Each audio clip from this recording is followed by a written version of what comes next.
Pale ambapo Muislamu amekufa ndipo azikwapo, wala hakuna ile desturi na kawaida kwamba mtu azikwa kwao. Huyu lazima apelekwe kwao. Tutakapokuwa tumemzika sehemu ambayo si ya kwao, kama itakuwa tumemtupa. Hatuendi hivyo.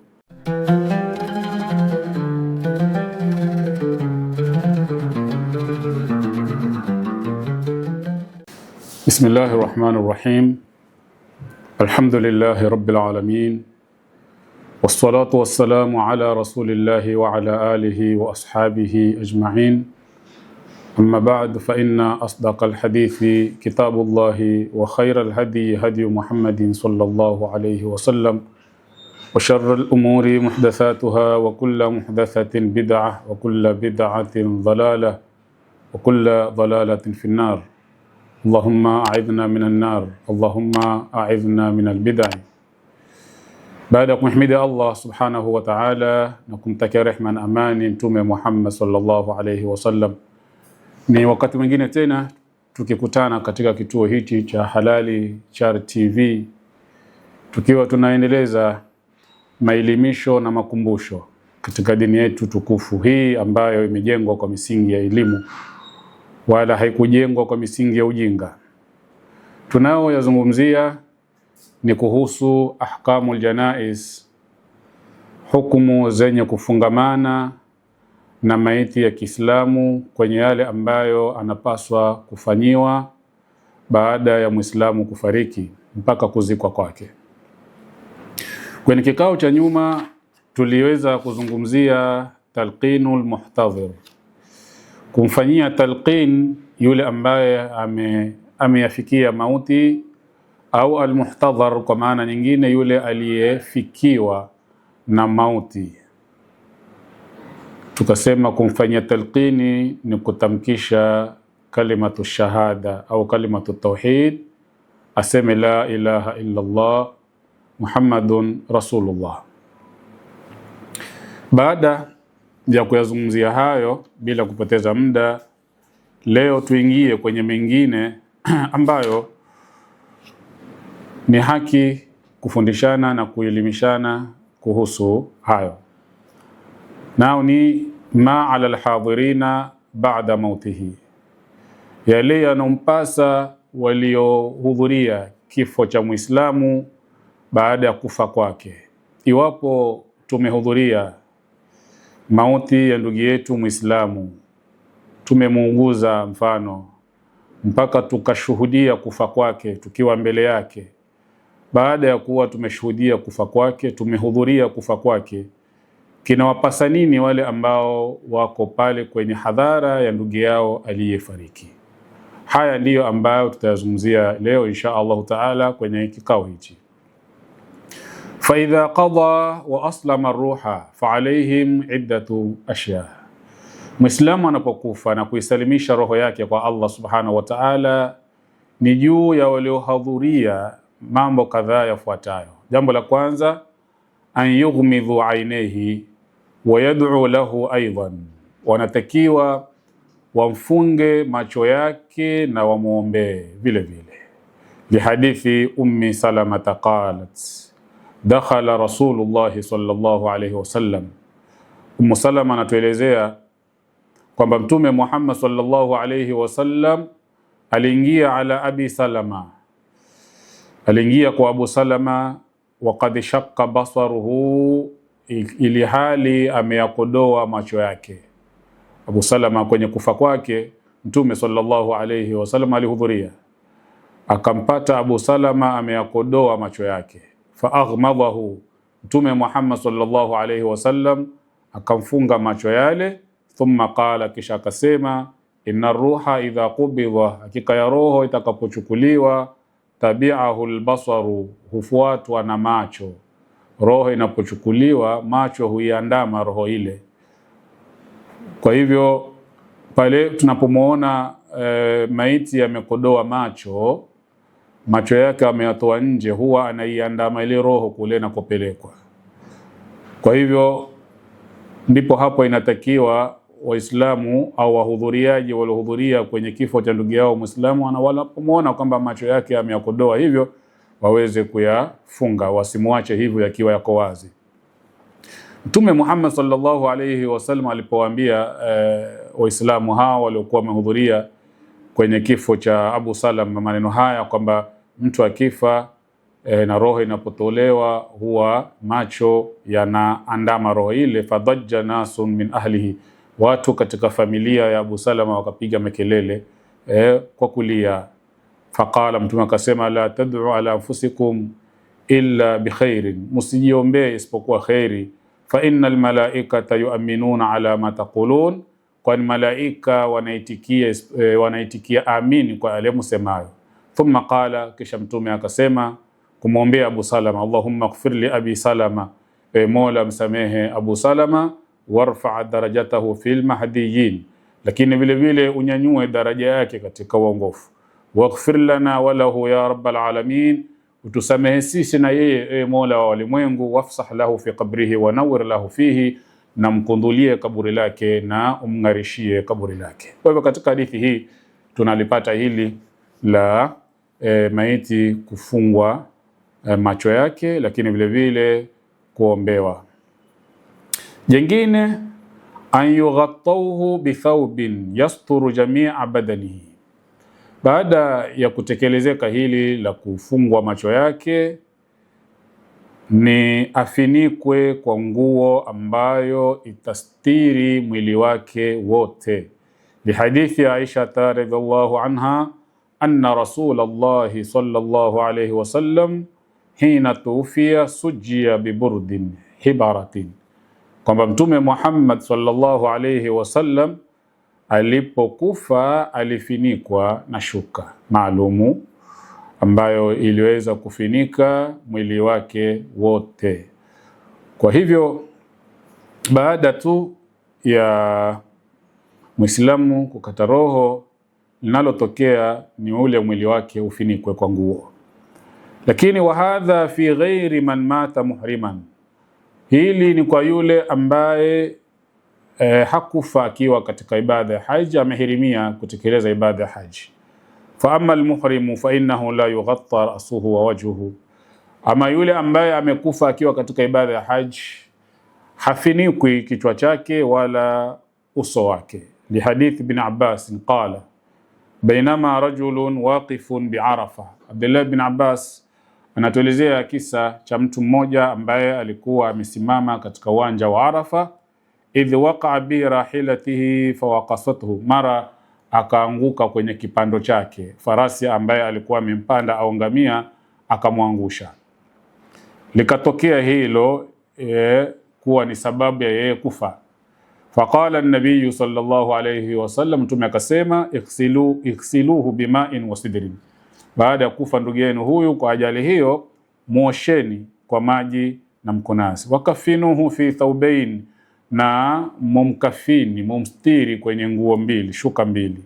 Wala tuhannituhu wala tutayibuhu, kwa maana musimpake mafuta mazuri ya kunukia vizuri. Wala tukhammiru ra'sahu wala wajhahu, wala musifinike kichwa chake wala uso wake. Fa innahu yub'athu yawm al-qiyama mulabbiyan, kwani huyu atafufuliwa siku ya kiyama akiwa analeta takbira zile za talbia, matamshi yale ya talbia, labbaik allahumma labbaik labbaik la sharika laka labbaik, dalili ya kwamba huyu mtu alikufa akiwa katika ibada tukufu ya haji. Kwa hivyo asiyekuwa katika ibada ya haji, amekufa nyumbani, ndiye anayefinikwa mwili wake kuanzia kichwani mpaka miguuni tu baada ya kufariki kwake. Lakini yule aliyekufa katika ibada ya haji hatafinikwa kwenye kuanzia kichwa na uso wake, bali kufinikwa kwake kutaanzia hapa shingoni kwenda chini. Jengine ambalo latakiwa litekelezwe na wale waliohudhuria kifo cha ndugu yao, an yuajiluhu bitajhizihi wa ikhrajihi idha bana mautuhu, ni waharakishe kumwandaa na kumtoa kwa ajili ya maziko, idha bana mautuhu, ikiwa imeshabainika mauti yake, ikiwa ishahakikika kwamba huyu ndugu yetu ameshakufa, hatunaye tena. Waliohudhuria kifo cha ndugu yao yule wahakikishe kwamba kuanzia hapo wanaanza harakati za mazishi yake bila kuchelewa. Lihadithi Abi Huraira radhiyallahu anhu, kwa hadithi ya Abu Huraira ambayo Abu Huraira ameyasikia maneno haya kutoka kwa Mtume Muhammad sallallahu alaihi wasallam akisema, asri'u bil janaza, kwa maana harakisheni jeneza, kwa maana harakisheni mazishi ya Muislamu anapofariki aweze kuharakishiwa shughuli zote, kuanzia kuoshwa, kukafiniwa, kuswaliwa mpaka kuzikwa bila kuchelewa. Hii hadithi ni asli katika jambo zima hili la kuharakishiwa Muislamu mazishi yake au matayarisho yake ya kwenda kuzikwa. Ziko hadithi nyingine ambazo zinaelezea maudhui haya ya kuharakishwa Muislamu tu baada ya kufariki mazishi yake, lakini hadithi hizo si asli kwenye maudhui haya ya kuharakishiwa Muislamu mazishi yake, kwa sababu ni hadithi ambazo si sahihi. Wanavyoni wamezidhoofisha hadithi hizo, kwa hivyo haziwezi kuwa ni asli katika kutolea dalili swala zima la kumharakisha Muislamu baada ya kufa, shughuli zake za kuzikwa, za kuoshwa, za kukafiniwa. Nataka nisome hadithi hizi kwa faida. Hadithi ya kwanza, idha mata ahadukum fala tahbisuhu, kwamba atakapokufa mmoja wenu msimzuie. Wa asri'u bihi ila qabrihi, na mumharakishie, mfanye haraka kumpeleka kaburini. Waliyuqra inda rasihi bi Fatihati al-Baqara, na kusomwe kwenye kichwa chake mwanzo wa suratul Baqara. Wa inda rijlihi bi khatimatiha, na kwenye miguu yake kusomwe mwisho wa suratul Baqara. Wanasema hadithi hii si sahihi kwa mujibu wa wasomi na wataalamu wa uchambuzi wa hadithi kuhusu sahihi wake na udhaifu wake. Hii imehukumiwa kuwa ni hadithi ambayo haipo kwenye viwango vya kisheria vya kutolewa dalili juu ya masala ya kuharakishwa Muislamu baada ya kufa, kuharakishiwa mazishi yake, japo utaikuta imebeba maudhui hayo, lakini si asli hadithi hii kwenye maudhui hayo, kwa sababu si sahihi. Lakini hadithi ya pili, anna Talha ibn al-Barra maridha, kwamba Talha ibn al-Barra alipatwa na maradhi, fa atahu an-nabiy ya'uduhu, Mtume sallallahu alayhi wasallam akamwendea kumtembelea, faqala, kisha akasema, inni la ara Talha illa qad hadatha bihi al-maut, mimi sioni isipokuwa Talha ameshafikiwa na mauti. Faadhinuni bihi hatta ashhadahu fa usalli alayhi, atakapokufa basi nijulisheni ili nami nishuhudie kumswalia, au nishuhudie kifo chake na nimswalie. Waajiluhu, na muharakishe kutayarisha matayarisho ya mazishi yake. Fa innahu la yanbaghi lijifati muslimin, kwani haifai kwa mwili wa Muislamu aliyekufa an tuhbasa baina dhaharanai ahli, uzuiwe baina ya watu wake. Haipaswi mwili wa Muislamu baada kufa kuwekwa kwa watu wake, kuzuiwa mbele ya watu wake kwa muda, bali atakiwa atayarishwe na harakishiwe mazishi yake. Ni hadithi ambayo kweli inabeba maudhui hayo, lakini hadithi hii si sahihi wala haina viwango vya kutolewa dalili, viwango vya kisheria vya kutolewa dalili kwenye maudhui haya. Lakini vile vile kuna hadithi mashuhuri isemayo kuwa ikramul mayiti dafnuhu, kumkirimu maiti ni kumzika. Ni kweli kwamba maiti anakirimiwa kwa kuzikwa, wala maiti hakirimiwi kwa kuachwa. Mtu anapokufa akaachwa, akaozea, akatafunwa na wanyama, akatupwa, itakuwa si kumkirimu. Maiti ya Kiislamu anakirimiwa kwa kuzikwa. Ni kweli maneno, lakini hii si hadithi. Haya si maneno yatokao kwa Mtume Muhammad sallallahu alaihi wasallam. Kwa hivyo hayawezi kutolewa dalili kwenye masala haya. Hapa nataka nitoe kidogo tambihi na uzundushi. Yaweza kuwa masala yamethibitishwa kisheria na hadithi zilizo sahihi kutoka kwa Mtume Muhammad sallallahu alaihi wasallam. Yatakuwa masala hayo tegemeo lake ni hadithi hizo, Na kama kuna hadithi nyingine ambazo zina maudhui kama hayo ya masala hayo ambayo yamethibitishwa na hadithi sahihi, lakini hadithi hizo si sahihi, hizo hadithi haziwezi kuwa ni asli katika kutegemewa kwenye masala hayo fulani.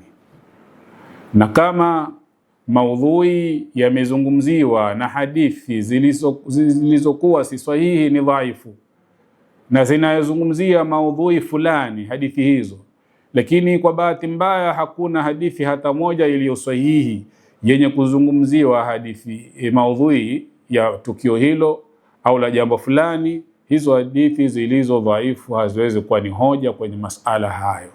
Kwa masala ya dini kisheria huwa yanathibitishwa imma bilqurani alkarim, ambayo la raiba fihi, haina shaka ndani yake, lakini imma bil ahadithi as-sahiha, imma kwa hadithi zilizo sahihi. Kwa hivyo hadithi inayotegemewa kwenye swala zima la kuharakishwa mazishi ya Muislamu ni hadithi isemayo asri'u bil janaza. Hatuwezi kutegemea hadithi nyingine sio kwa hii, hata kama zipo hadithi hizo zinalenga maudhui haya ya kuharakishiwa maiti mazishi yake, lakini hadithi hizo haziwezi kuwa ni hoja wala haziwezi kutegemewa, wala mtu hawezi kusimama akazisoma hadithi hizo kwenye masala haya, kwa kuwa zishahukumiwa kwamba hadithi hizo hazipo katika usahihi. Zitakapokuwa zasomwa, labda zasomwa kwa njia ya kutanabahishwa watu kama hivi nilivyozisoma mimi hapa, sije watu wakazihisi kwamba hadithi hizi nazo ni sahihi kiasi kuwa zaweza kutolewa hoja kwenye masala haya ya kuharakishiwa maiti ya Kiislamu mazishi yake. Jengine ambalo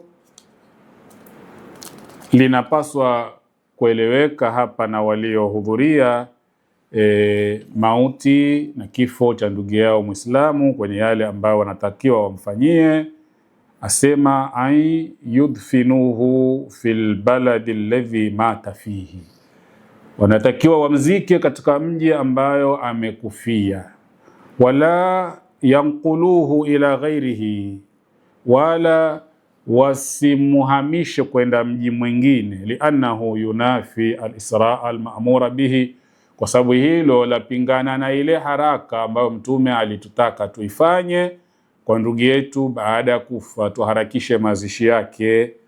Tunapomuhamisha mji aliokufa tukampeleka mji mwingine, itakuwa tuenda kinyume na hii haraka aliyotutaka Mtume tuifanye kwenye mazishi ya ndugu yetu, kuanzia kuoshwa kwake, kukafiniwa kwake, kuswaliwa kwake mpaka kuzikwa kwake. Tuchukulie mfano, mtu amekufa Nairobi, achukuliwe huko Nairobi aletwe Mombasa. Mtu amekufa Lamu, achukuliwe Lamu aletwe Mombasa. Mtu amekufa Kilifi, achukuliwe Kilifi aletwe Mombasa. Mtu amekufa Mombasa, achukuliwe Mombasa apelekwe Malindi. Pale ambapo Muislamu amekufa ndipo azikwapo, wala hakuna ile desturi na kawaida kwamba mtu azikwa kwao, huyu lazima apelekwe kwao. Tutakapokuwa tumemzika sehemu ambayo si ya kwao, kama itakuwa tumemtupa. Hatuendi hivyo, tunaenda kwa mujibu wa dini yetu ilivyotuelekeza. Ndiyo yawezekana kwamba katika mila zilizojenga makabila yetu kuna misimamo hiyo kwamba sisi hatuzikani maeneo mengine isipokuwa ya kwetu, sababu mila fulani kwenye kabila fulani wana msimamo kama huo. Lakini itakapokuwa nyinyi ni Waislamu, mwatakiwa mila zote zile ambazo zapingana na Uislamu muziachilie mbali. Amekufa pwani, azikwe pwani, asipelekwe bara. Amekufa bara, azikwe bara, asipelekwe pwani. Amekufa Kenya, azikwe Kenya, asipelekwe Tanzania. Hakadha. Bali kuna mengi ambayo yatakuwa yanapita kimakosa, mbali na hili la kukhalifu mwongozo wa Mtume wa kututaka sisi tuharakishe mazishi ya ndugu yetu. Lakini pia kuna gharama zitapita hapo. Mtu anaweza kusema hii haraka tuweza kuitimiza, tutamtia kwenye ndege tu mara moja, nusu saa shafika Mombasa. Lakini kumtia kwenye ndege si ni gharama, si ni pesa zimetumika? Hizo pesa muonaje kama ingekuwa zitapelekwa kwa mayatima, watoto walioacha, au mjane aliyemwacha, na kadhalika katika mambo mengine ambayo ya kidharura, ya kifaida zaidi, kutumika pesa zake kuliko kumbeba na kumsafirisha, kumtoa sehemu nyingine kumpeleka sehemu nyingine. Itakuwa ni israfu na itakuwa ni makosa kufanya hivyo.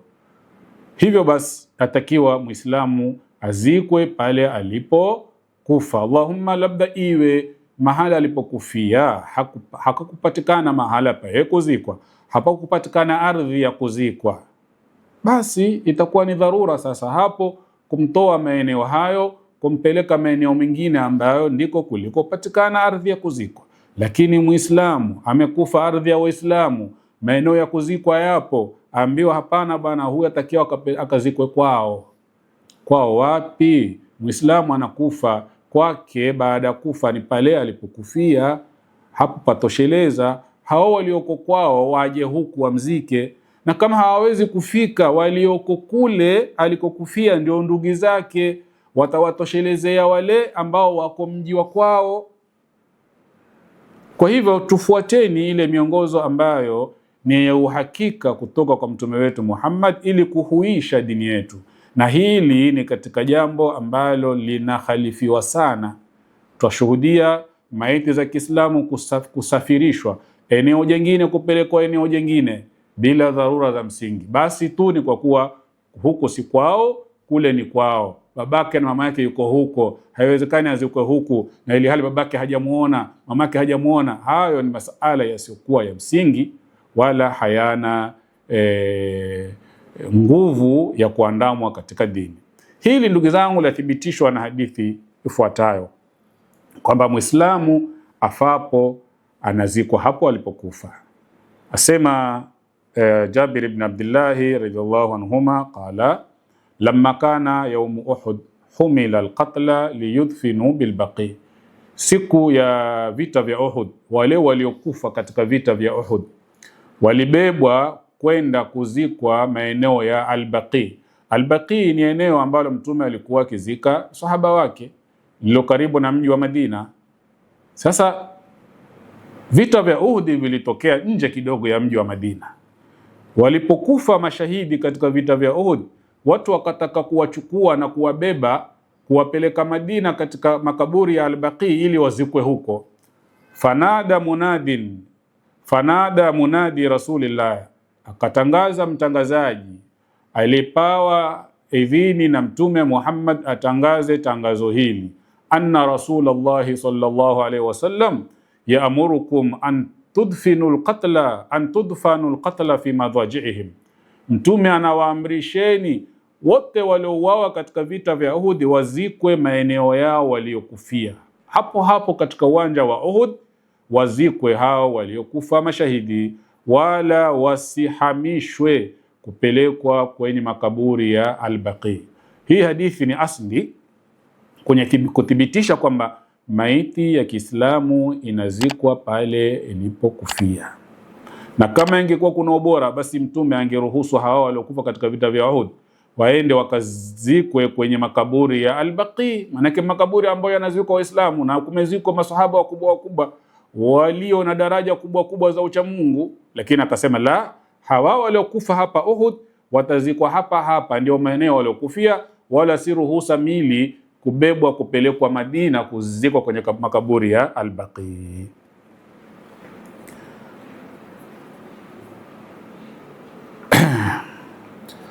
Haya, wa idha awsa bi an yunqala ila baladin akhar la tunaffadh wasiyatuhu, ikiwa itatokea mtu ausie, mtu atoe wasia kwamba jamani, nikifa mimi munipeleke kwetu nikazikwe. Mtu wa bara Muislamu amekufa yuko Mombasa, akasema mimi nikifa hapa Mombasa nipelekeni kwetu Kisumu. Ama mtu yuko Kisumu akasema mimi nikifa nipelekeni kwetu Mombasa.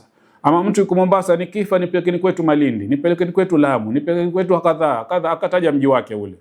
Vipi wasia huu nao kutimizwa kwake? Akasema wasia huu hautimizwi, fa inna an-naqla haramun ala al-madhhab as-sahih al-mukhtar alladhi qalahu al-aktharun wa sarraha bihi al-muhaqqiqun, kwa sababu kuhamisha maiti kuipeleka mji mwingine ni jambo ambalo la haramu. Hili limehakikishwa na wasomi na wameliwekea uwazi jambo hili kuwa ni haramu.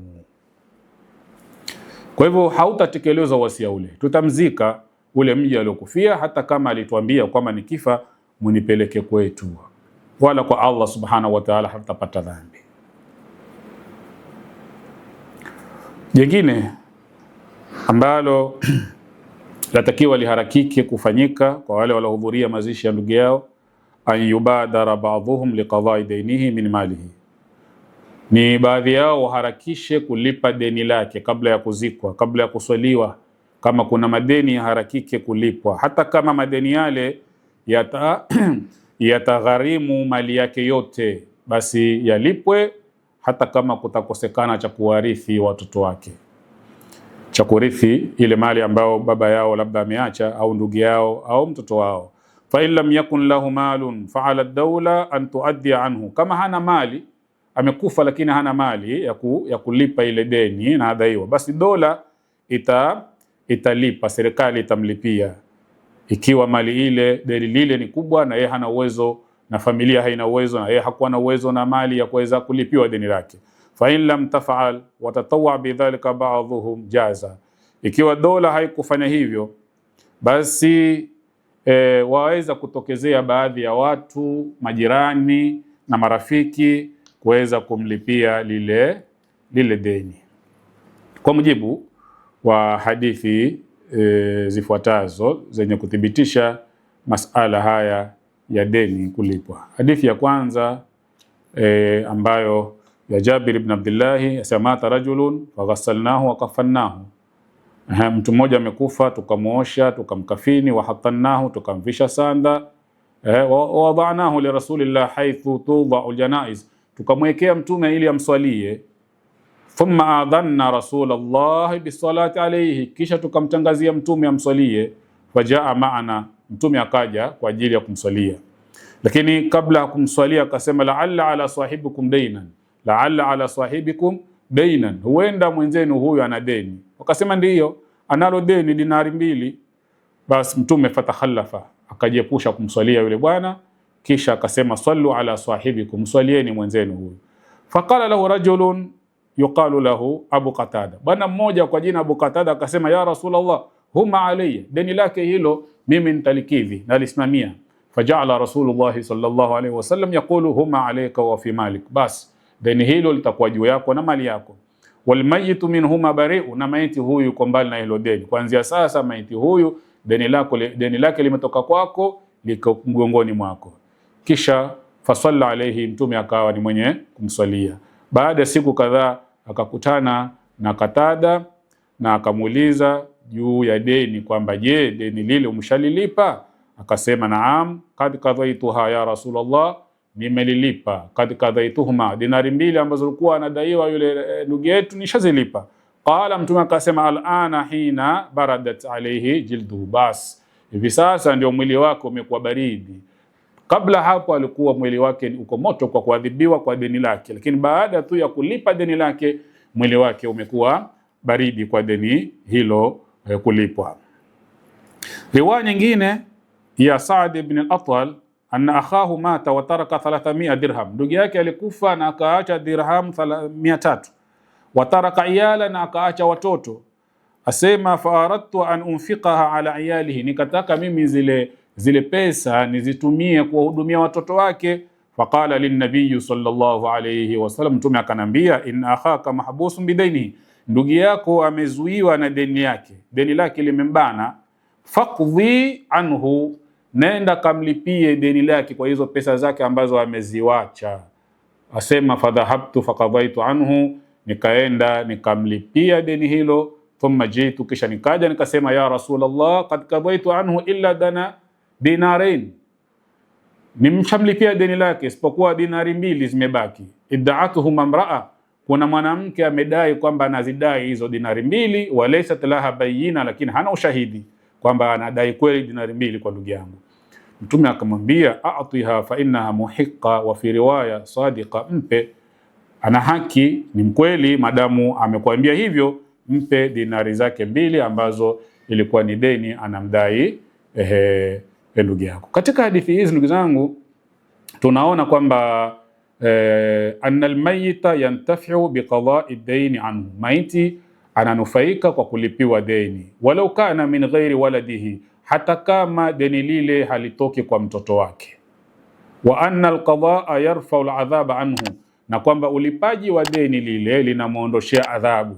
Ina maana kabla ya kulipiwa deni ama yeye mwenyewe kulipwa deni lile kupitia mali yake, huwa anaendelea katika kuadhibiwa. Na hili linatoka katika ule ujumla maneno yake Allah aliposema wa an laysa lilinsani illa ma saa, kwamba mwanadamu hanufaishwi ila kwa amali zake mwenyewe, hanufaishwi na amali za mtu mwingine. Lakini hapa tutatoa kulipiana deni. Kulipiana deni kunafaa wewe ambaye unadaiwa deni lako lisilipwe na mali yako, likalipwa na mali ya mwingine, deni lile litakuwa limelipika na limeweza kutoka katika dhima yako. Lakini kuna uzundushi kidogo hapa. Alqadau anhu shay'un wa tasadduq anhu shay'un akhar. Kulipa deni ni kitu jingine na kutoa sadaka ni kitu jingine, ni kitu chingine, ni vitu viwili tofauti. Kwa maana unaweza kumlipia deni mtu ambaye huna uhusiano naye, jirani yako, rafiki yako amekufa, anadaiwa, ukalipa deni lile likawa limekidhiwa na limepita. Ama masala ya sadaka, kumtolea sadaka aliyefariki, hili lahusishwa na watoto wa yule aliyekufa, kwa sababu alahadithu fi dhalika waradat fi tasadduq anhu inma mawruduha fi sadaqati alwalad anil walidain. Hadithi zilizokuja kuzungumzia masala ya sadaka zitolewazo kwa waliokufa zinahusu watoto kuwatolea sadaka baba zao, wazazi wao. Mwingine wa kando hawezi kutoa sadaka kwa nia ya kunufaisha maiti ambaye si babake wala si mzazi wake. Kwa hivyo kuna tofauti hapa baina ya ulipaji deni na baina ya utoaji wa sadaka.